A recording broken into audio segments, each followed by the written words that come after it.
Cześć, witam Was bardzo serdecznie w kolejnym tutorialu szydełkowo-tunezyjskim. Obiecałam Wam do kompletu, do czapki Beni, która bardzo Wam się spodobała i ogromnie dziękuję za wszystkie przemiłe wiadomości, które dostawałam. Bardzo się cieszę, że szydełkowanie tunezyjskie ze mną Wam odpowiada. Obiecałam Wam do tej czapki szalik albo komin. No i postanowiłam właśnie taki komin zrobić, czyli znowu dzisiaj prezentuję Wam włóczkę Polo od firmy Opus Natura. To jest dokładnie ta sama włóczka, którą zrobiłam czapkę. Czapkę, przypomnę, zrobiłam dokładnie z jednego motka, natomiast na komin, który 2 razy zawinę wokół szyi, zużyję dokładnie 2 motki. Odrobina jeszcze mi zostanie. I mam tutaj przygotowany już duży fragment. Za chwilę będę Wam pokazywać, jak to zrobić. Bystre oko zauważy, że to jest inny trochę ściek niż czapka, ponieważ chciałabym przy okazji kolejnego tutorialu pokazać Wam kolejny splot tunezyjski, troszeczkę inny, myślę, że może nawet łatwiejszy niż czapka. Po raz kolejny również będę używała szydełka tunezyjskiego z żyłką, to jest szydełko w rozmiarze 6 mm, natomiast zaznaczam jeszcze raz, że spokojnie możecie użyć zwykłego szydełka tunezyjskiego, trochę po prostu dłuższego, natomiast jeżeli macie długie szydełko, takie zwykłe, najzwyklejsze, to właściwie jeżeli zabezpieczycie sobie końcówkę tego szydełka, żeby Wam oczka drugą stroną nie spadały, to nawet na takim zwykłym szydełku udałoby się taki szalik zrobić. Musimy zrobić prostokąt, szal, który ma mniej więcej 130 cm długości. Dla dorosłej osoby, żeby dwukrotnie zawinąć wokół szyi, musi mieć minimum 130 cm długości i ja właśnie taki już szal mam przygotowany i później będę go zszywać. Jego szerokość to u mnie 20 cm i teraz Wam pokażę, w jaki sposób wykonać ten splot. Włóczka Polo to jest włóczka bardzo wdzięczna. Ona w 50% składa się z wełny, 50% jest domieszki akrylu i no ja bardzo sobie cenię po pierwsze to, że jest rzeczywiście robótka z niej ciepła, a po drugie, że nie trzeba za bardzo się przejmować tym, jak to wyprać, żeby nic się nie stało. Zaczynamy, tak jak wspomniałam, od łańcuszka. Ja sobie składam włóczkę na pół, tak żeby długa końcówka z kłębka była na górze. Wkładam szydełko do środka, pobieram, przeciągam i zaciągam ten supełek mocno i tego supełka jeszcze nie liczę jako oczko. Będę robiła tutaj z Wami na tutorialu 10 oczek próbki. Natomiast, no tak jak wspomniałam, na komin robimy przynajmniej 30, chyba że chcecie inną szerokość. Można więcej, można mniej. Pobieramy, przeciągamy. 3, 4, 5, 6, 7, 8, 9 i 10. Łańcuszek robimy dokładnie tak samo jak przy zwykłym szydełku. Tutaj nie musi być szydełko tunezyjskie. Odkręcę sobie żyłkę, którą tutaj mam, ponieważ ona mi tutaj obok podskakuje tak bardzo, że mi przeszkadza. A te 10 oczek próbki, którą robię spokojnie się te 10 oczek utrzyma na szydełku, nawet bez zabezpieczania końcówki. Pierwsze oczko, które jest na szydełku, już liczymy i ono wychodzi z tego ostatniego oczka łańcuszka, które jest tutaj. Zatem teraz wbijamy się w drugie oczko, licząc od szydełka, pomijając oczywiście pętelkę, która jest na szydełku. Wbijamy się w drugie oczko, pod tą jedną nitkę, pobieramy włóczkę, przeciągamy i zostawiamy. 2 na szydełku. Pamiętamy też, że nie zostawiamy tej włóczki, tej pętelki tu w tym miejscu, gdzie szydełko jest najwęższe, tylko spokojnie i swobodnie pozwalamy się oczku przesunąć na właściwą grubość tego szydełka, ponieważ to tutaj właśnie jest 6 mm. Chcemy, żeby wszystkie oczka były równe. I teraz dopiero przytrzymujemy sobie palcem następne oczko, wbijamy się, pobieramy, przeciągamy, znowu przesuwamy pętelkę i w ten sposób nabieramy wszystkie oczka.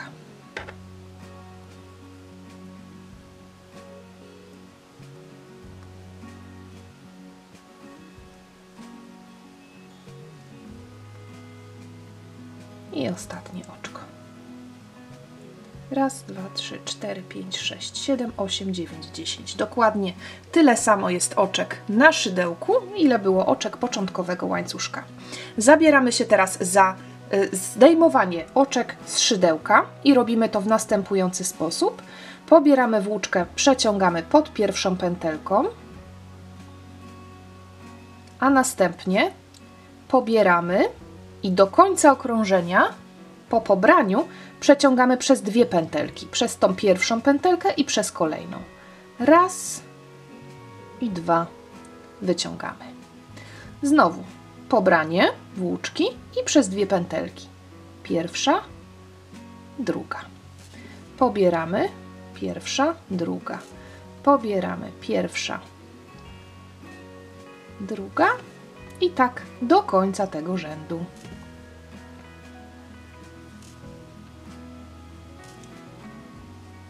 I ostatnie dwa oczka pobieramy, pierwsza, druga, koniec okrążenia. Tak wygląda pierwszy rząd. Przechodzimy teraz do drugiego. Rozciągnę sobie tą robótkę, żebyście dokładnie widziały. Mamy tutaj pierwsze oczko po tej stronie. To oczko pomijamy. Następnie obok. To są takie jakby, trochę wygląda jak literka V. To oczko jest skręcone. Widzimy z przodu jedną nitkę. Dopiero jak sobie rozszerzymy, to widzimy, że tutaj są dwie nitki.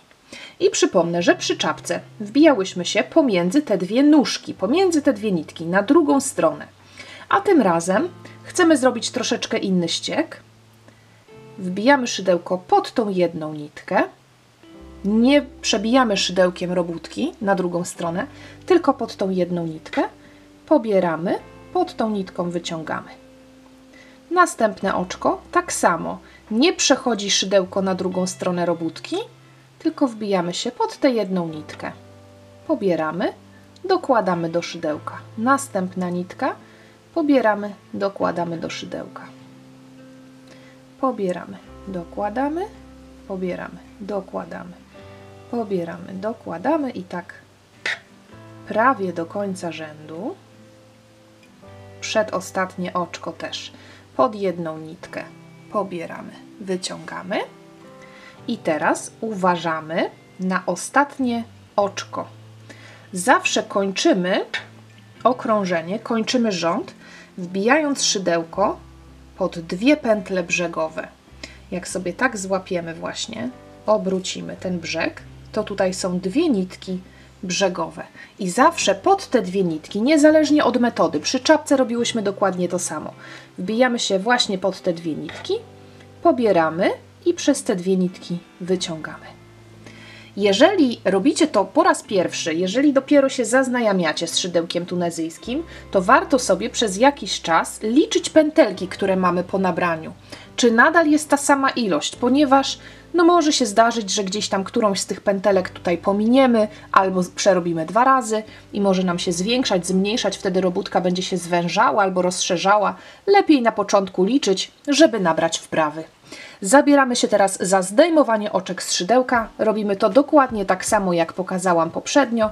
Narzut włóczki na szydełko, pobieramy, przeciągamy pod jednym oczkiem, a od teraz do końca rzędu narzut nitki i przeciągamy przez dwa. Pobieramy, przeciągamy przez dwa, pobieramy, przeciągamy przez dwa i tak do końca rzędu.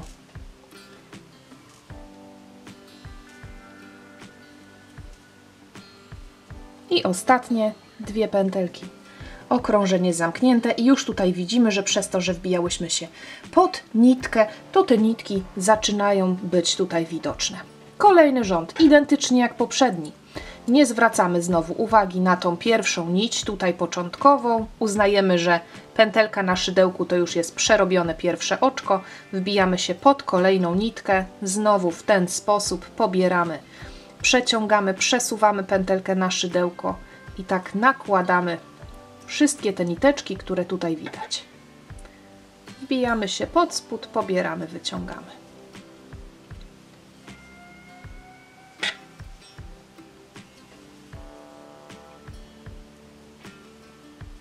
Przedostatnie oczko I teraz uwaga, to jest takie najtrudniejsze miejsce, bo tutaj jest dużo nici, może nie być to widoczne. Natomiast zawsze łapiemy sobie robótkę, obracamy w ten sposób i wtedy dokładnie widać 2 nitki brzegowe.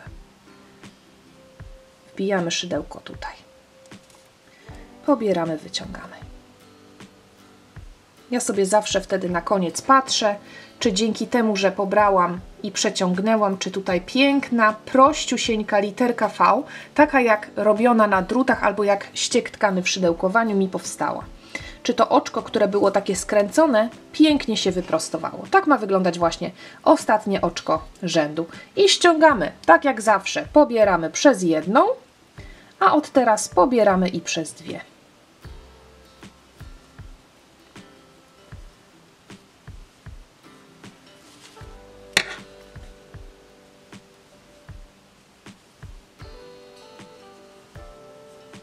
Rząd zakończony, rozpoczynamy kolejny, druga nitka licząc od szydełka, wyciągamy oczka do góry i kochani, tak naprawdę poza zszyciem końcowym to jest wszystko. To nie jest nic trudnego. Myślę, że komin jest zrobić łatwiej niż czapkę, bo tam musiałyśmy robić zwężania rzędów, które są trochę trudniejsze.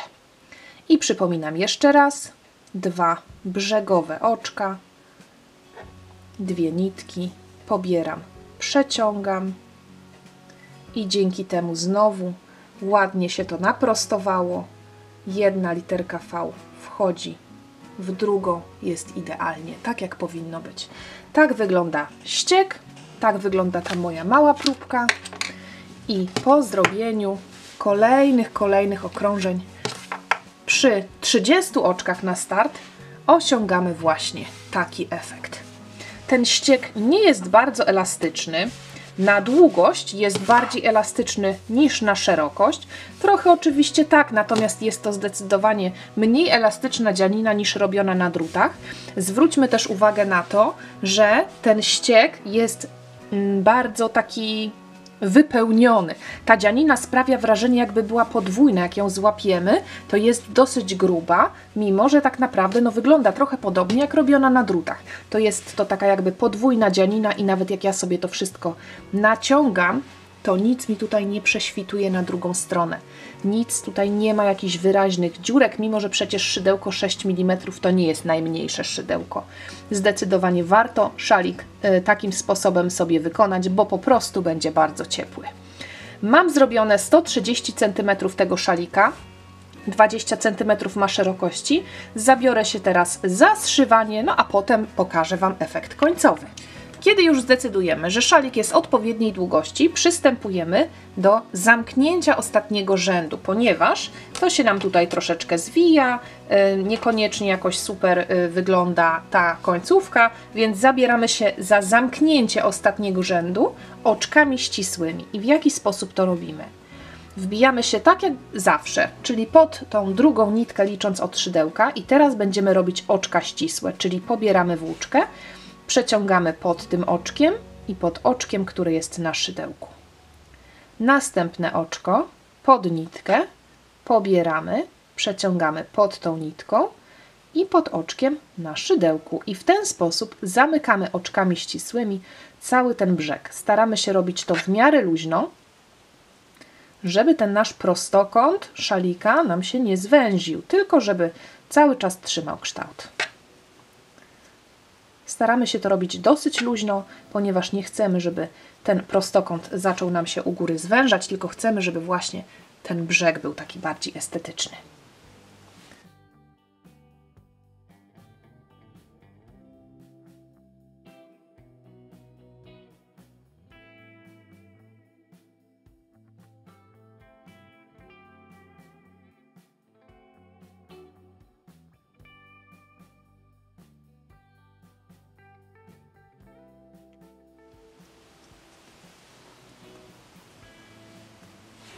I zobaczmy, ten brzeg się ładnie wyrównał, przestaje się aż tak mocno skręcać, wbijamy się pod te 2 ostatnie nitki, tak jak zawsze. I tutaj również zamykamy oczkiem ścisłym. Następnie dodatkowe oczko łańcuszka do góry. Obcinamy włóczkę. Wyciągamy ją. Można też zostawić sobie włóczkę dłuższą do zszywania. Obróciłam teraz szalik tak, żeby prawe strony były w środku. Układamy sobie go tak, żeby na pewno tu się nam nie skręciło nic. Układamy w ten sposób. I teraz mamy, zobaczcie, po jednej i po drugiej stronie całkiem ładne oczka do złapania. Dopasowujemy sobie to w ten sposób, żeby te oczka nam się tutaj sparowały i albo przy pomocy szydełka i oczek ścisłych, albo przy pomocy takiej grubej igły do wełny zszywamy teraz te dwa brzegi. Ja sobie to zrobię przy pomocy szydełka. Zacznę od takiej pętelki początkowej, tak samo jak robiłam początkowy łańcuszek. I teraz wbijam się w pierwsze oczko i w pierwsze oczko i będę wykonywała oczka ścisłe. Tą nitkę natomiast sobie tutaj teraz będę chować pod tymi przeszyciami, postaram się.